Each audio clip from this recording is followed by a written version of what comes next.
Welcome to Porchlight, a presentation of Porchlight VNA and Home Care, providing top-rate, highly personalized care to individuals and families in the Berkshires and very strongly now here in the Pioneer Valley as well. And 2014 was another banner year for Porchlight VNA and Home Care, and here to talk about that is the president and CEO of Porchlight, Holly Chafee. Holly, it's great to have you. Happy holidays. Happy holidays to you, John. It's always a pleasure to have a conversation with you. It's great to have you, and especially here toward the end of 2014 and looking at a strong approach into 2015. So this year has been quite a year. I mean, even to go back, even just 6 months ago, or the whole year, it's amazing what has happened over the last 12 months or so.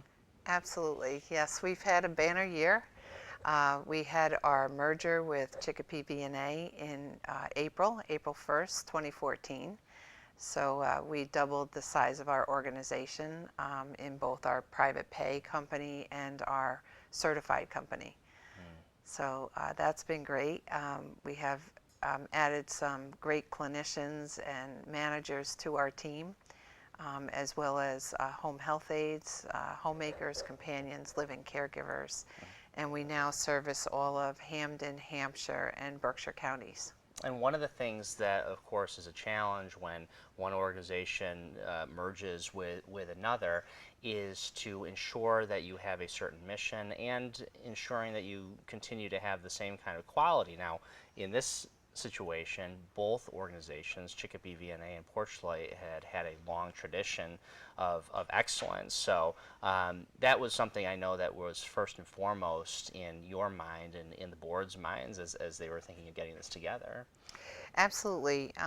A lot of footwork, groundwork went into the merger, and what we looked at was, who do we want to partner ourselves with? Who has a quality organization?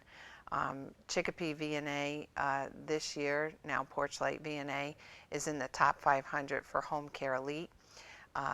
Lee Regional VNA, now Porchlight VNA, is in the top 500, or top 25% in the country for outcomes. And those outcomes are nationally benchmarked, so it's not like we belong to an organization and you can pay them dues or whatever, and then you're ranked amongst those who are members of that organization.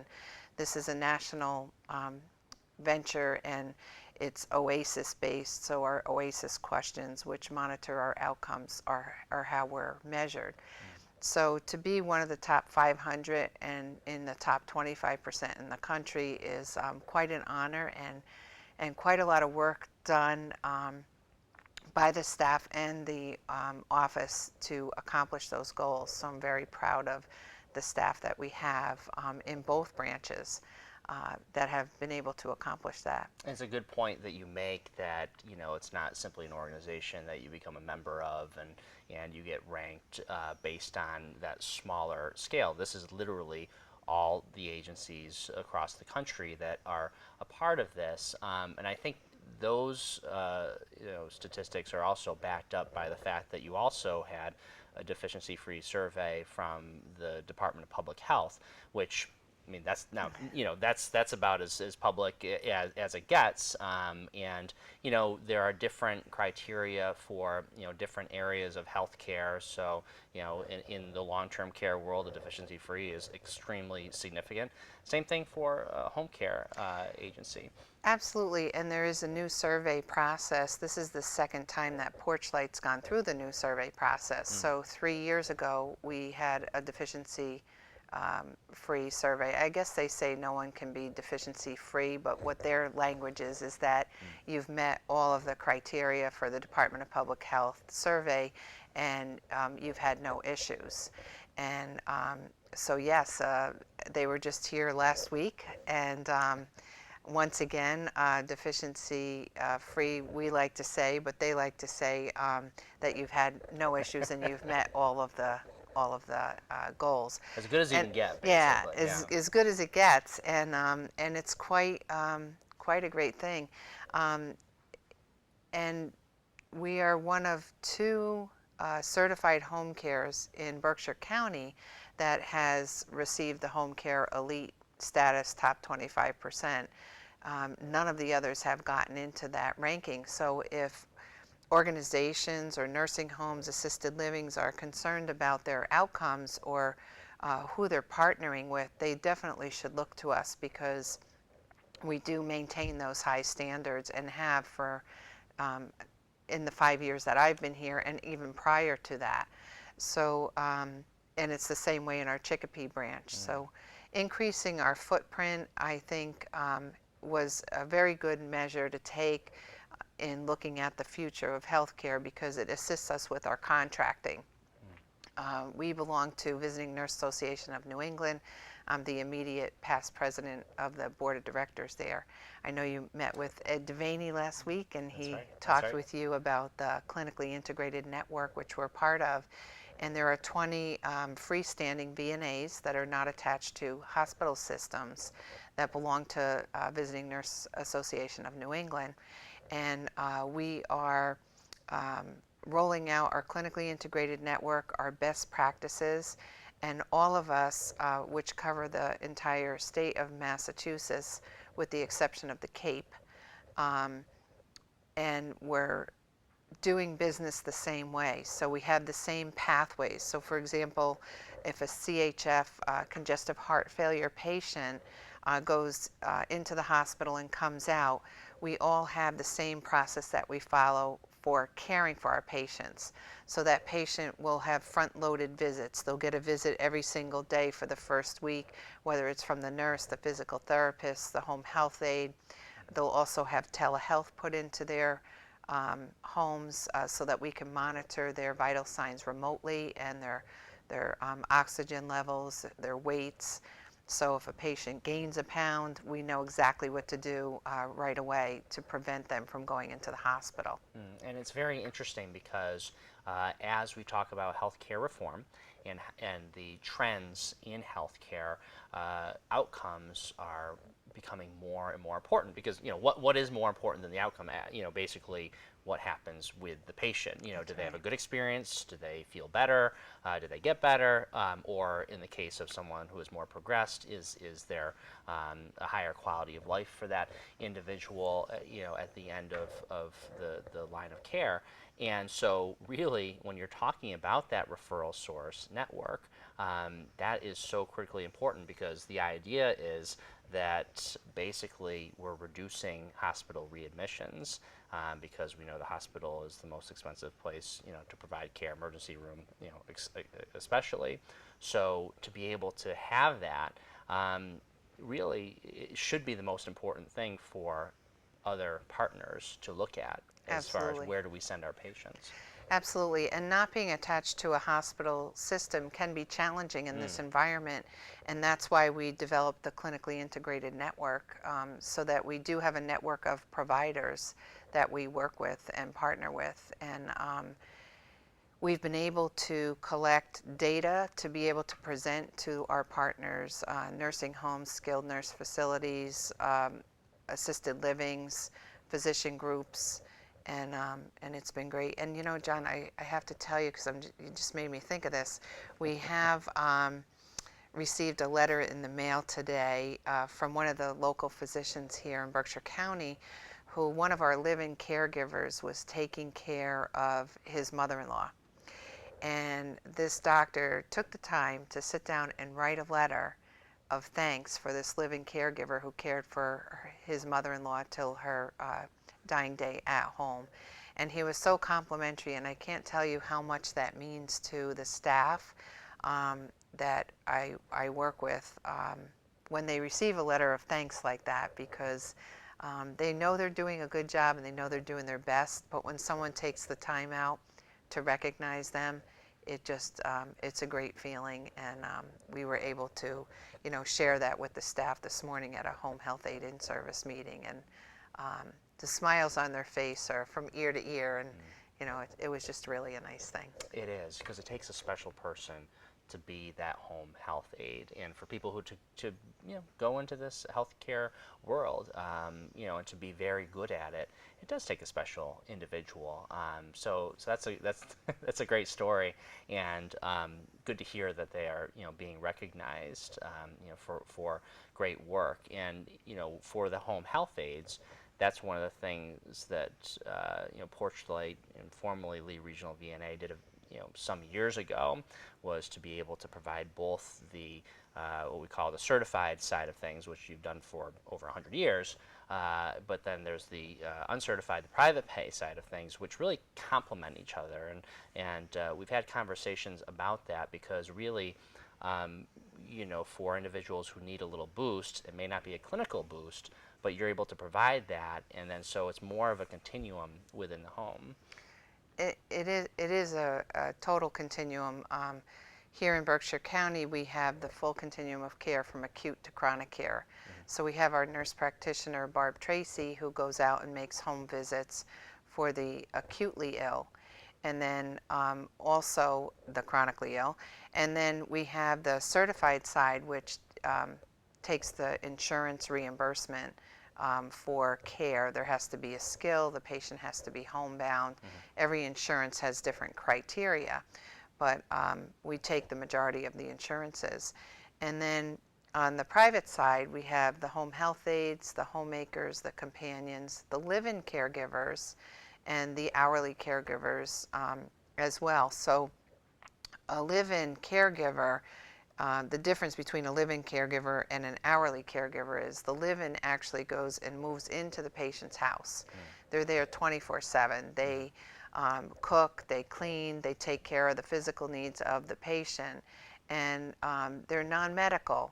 But if something medical comes up, they call into the office. There are nurses that will respond to those calls, go out, check out the situation, find out if it's something that can be connected to the certified side or reimbursed by insurance to help save the patient some money.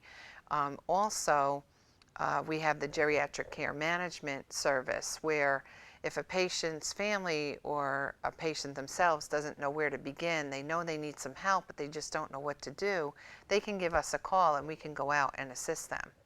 And we would look at their financial situation and find out if they qualify for services under the Elder Services Program, which really is a great program. I know we've had Mr. Lutz on, and who has talked about the services that they provide, and we'll connect them with all those things.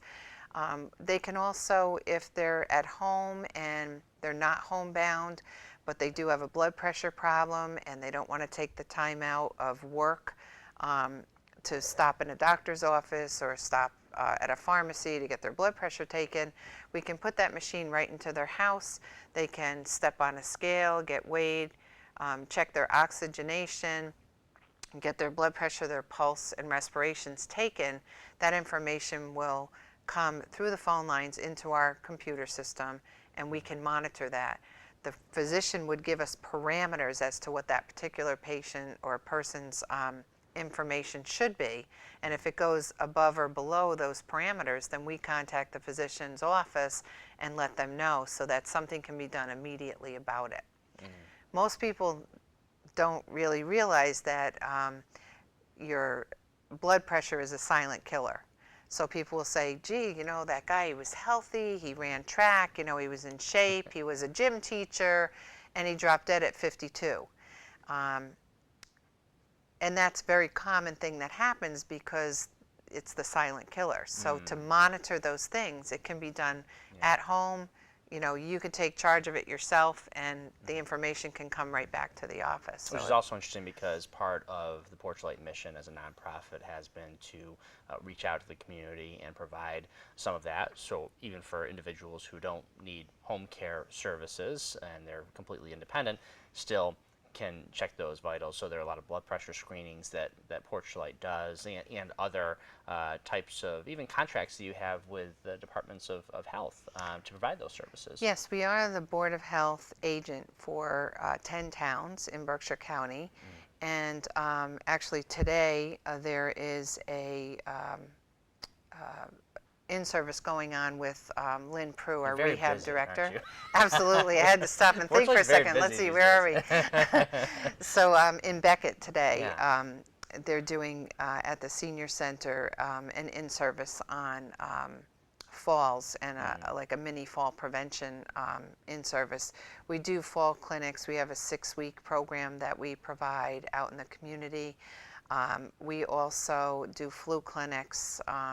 We do school nursing in Lee at St. Mary's School. Wendy Tryon is our nurse there. And you know, we're always looking to try new things and do new things.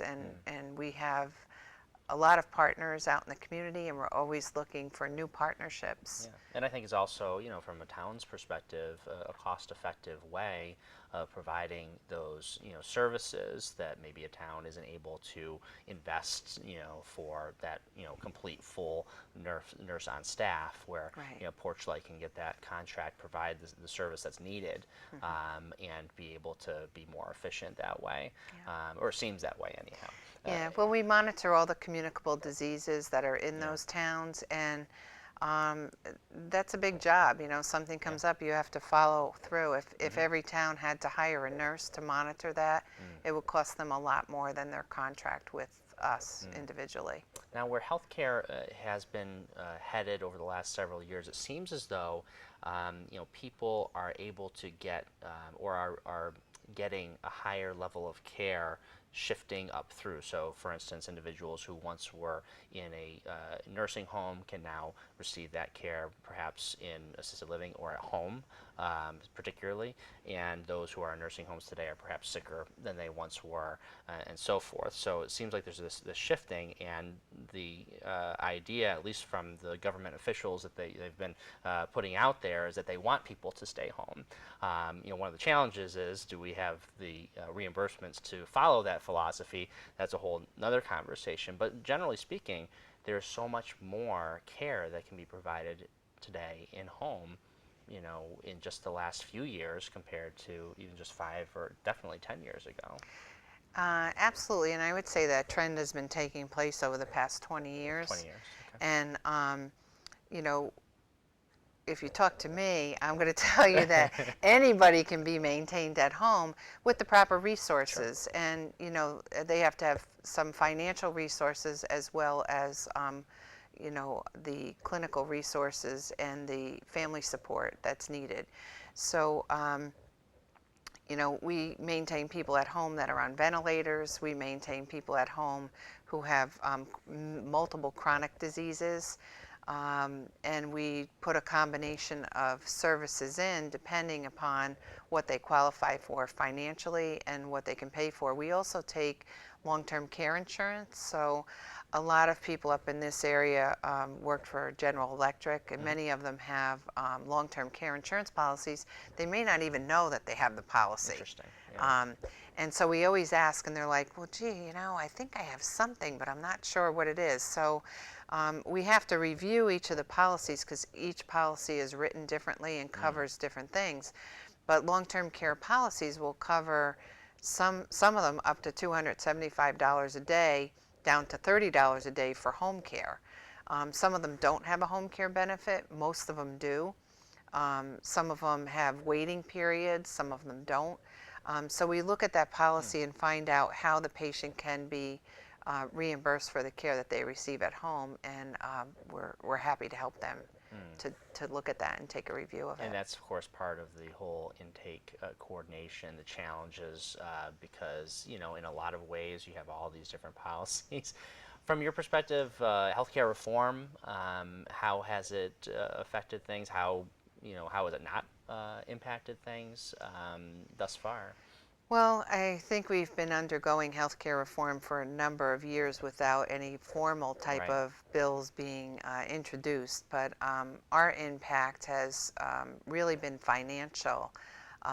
They've been, even though home care is the smallest amount of the federal budget, they still come to home care to take money from us. So, you know, there's been sequestration cutbacks, there's been you know, a 2%, a 3% decline in reimbursement poor services. And that's very challenging because cost of living goes up, but yet the cuts keep coming, and they say, they would like everyone to remain at home, but yet they're not willing to invest the Right. money in home care that's needed, because with sicker people at home, you need more involved equipment. I wonder why that is. Why they continue to go after home care, where again, I mean, there's a lot of money throughout the whole system. Maybe the hospitals and so forth have better lobbyists. I don't know, perhaps. Well, they do, but we do have a strong lobby here in Massachusetts with Right. the Home Care Alliance. I know you've talking with Pat Kelleher Sure. before, the CEO of Home Care Alliance, and we have very strong advocates in that arena. On the private pay side, one of the things that's happening is all employment agencies that employ home health aides that go out into the field, they've now taken those out of oversight in the state of Massachusetts. So there's no oversight in that private pay industry. So Home Care Alliance is forming a commission, which I'm very involved with, to put some oversight into place on these private pay companies. One of the things that that industry is upset about is that they will not be able to take long-term care insurance because they're not going to be registered anywhere. And so we're trying to, in knowing that home care is where people are going to be, and there's a lack of caregivers in the industry, the biggest challenge is finding qualified caregivers. We're looking at trying to get some licensure regs in place for private pay home care organizations, and to have is that RN nationally or oversight. just in Massachusetts? Well, right now we're dealing with Massachusetts, but every state is different. For example, in Connecticut, the private pay industry is governed by the Department of Consumer Protection. You kind of would think that's strange because it's healthcare and maybe they should be under DPH, but they shouldn't be under DPH because they're not licensed entities. Right. And Massachusetts is one of the few states that doesn't have licensure for home health agencies, whereas the majority of states do. So you're right at the cutting edge of things, and because you've been very involved with Venani, as we highlighted, in the Home Care Alliance. So in these things, and that's the leadership that we have with Porchlight, is someone who has been there, leading the charge at the industry level. You have to be involved at the industry level to stay on top of things. So we are members of Visiting Nurse Association of America. We're members of Visiting Nurse Association of New England. I am on their board of directors. I'm also on the board of directors for Home Care Alliance in Boston area. And they're great organizations, and we work together to inform our government officials as to what we need in our industry and the importance of it, because the importance of it is all of us are going to need that kind of care at some point in time. So we have to, create the pathways for care to be delivered at a cost-effective manner. And as we approach 2015, I know for you it's full throttle ahead and working on these issues. So you may not look at it from a calendar perspective because everything is ahead. But if you have any goals, if you have a vision and some things that you want to achieve in 2015, give me a sense of what you're thinking about. Well, our strategic goals are in line with the triple aim. It's cost effectiveness, superior outcomes, and patient satisfaction. Those are our three focuses for 2015. And we're on the right track with all of those going into 2015. Also, strategic partnerships and rolling out the clinically integrated network and partnering through contracting through Visiting Nurse Association of New England. Yeah, right. So that means relationships with the community, but relationships with our partners in healthcare. So how can people get in touch with you as they're watching this program? Holly Chafee, how can they get in touch with you? Just dial 413-243-1212, and my direct extension is 144. Or I can be also reached on my cell phone at 413-281-1068. My email is hchaffee, Hchaff as in Frank, at porchlighthomecare.org. And of course, all that information is on the web at porchlighthomecare.org, and all kinds of other information, including this TV show, which will be online, as well as a lot of other content and the staff and so on. So, Holly, a great pleasure to have you on the program, and it was a great 2014. Looking for another great year ahead. Absolutely, and just a shout out to all of our clients and caregivers, wishing them a happy holidays as well. Thank you very much, Holly. Thanks, A John. great pleasure. And this has been Porch Light, a presentation of Porch Light VNA and Home Care. I'm John Kroll. Thanks for watching.